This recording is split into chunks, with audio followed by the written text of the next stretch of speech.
If I was going with a bunch of young men and women on a bus and we drove by a beautiful mansion, it's just a gorgeous house on top of a hill, just an absolutely beautiful, stunning house. And the driveway into the house, there's a gorgeous car parked outside. And on the back of the house, there's this incredible backyard and a swimming pool and all of it. I mean, whatever you can imagine is there. It's like it's a piece of Jannah on earth.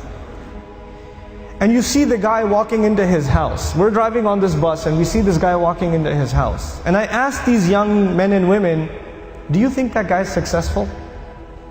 Do you think he's successful? Overwhelmingly, what is going to be the response? Yeah, that's pretty successful. And the guy, look at him. Look at what he's accomplished in life. That's a pretty successful person. Okay. When you take a picture of someone graduating from college, they're shaking hands with the president of the university, they're being handed their diploma, and somebody asks you, you think that's successful?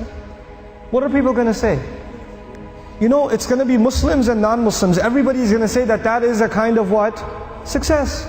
When somebody gets a job, is that a kind of success? Sure. We congratulate people when they get a job. When somebody buys a house, when somebody starts a business, when somebody gets a new car, when somebody gets married, when people accomplish things in life, then we celebrate them because these are different kinds of small and big successes. Isn't that true? So the bus keeps driving and we see a man, a homeless man, who's living in a cardboard box on the street. And he looks like he's wearing clothes from a couple of years. And you don't want to go close to him because of the smell. And I ask my students, do you think that guy's successful? What do they say? I say, he's not successful. Now imagine if I was riding in this bus, but in this bus there were not Muslim boys and girls, but they were Christian boys and girls, or Jewish boys and girls, or atheist boys and girls, or agnostic boys and girls, or Buddhist boys and girls. And I asked them the same exact question. Do you think their answers would be the same? Yep, their answers would be the same. That's the problem. The problem is the way we think about success and the way we think about failure. For Muslims, it's supposed to be different.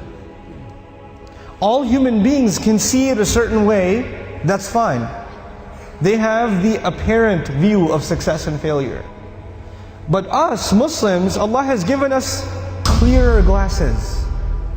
And once you look at reality through these glasses, you see something other people cannot see. You see something other people cannot see. So when you put those glasses on, then you start thinking about the Book of Allah and you realize that one of the most beautiful, captivating, magnificent homes that was ever built was the castle of Fir'aun. It was one of the most amazing homes ever built. And if our bus was driving by the castle of Fir'aun and he was walking into his house and I asked my Muslim children, is that successful? Is that guy successful? What would their answer be? Fir'aun is not successful. He's one of the worst losers in all of human history. Isn't that the case? What was the second kind of person we ran into? There was one guy walking into a mansion. What was the other guy? He was a homeless guy. Okay.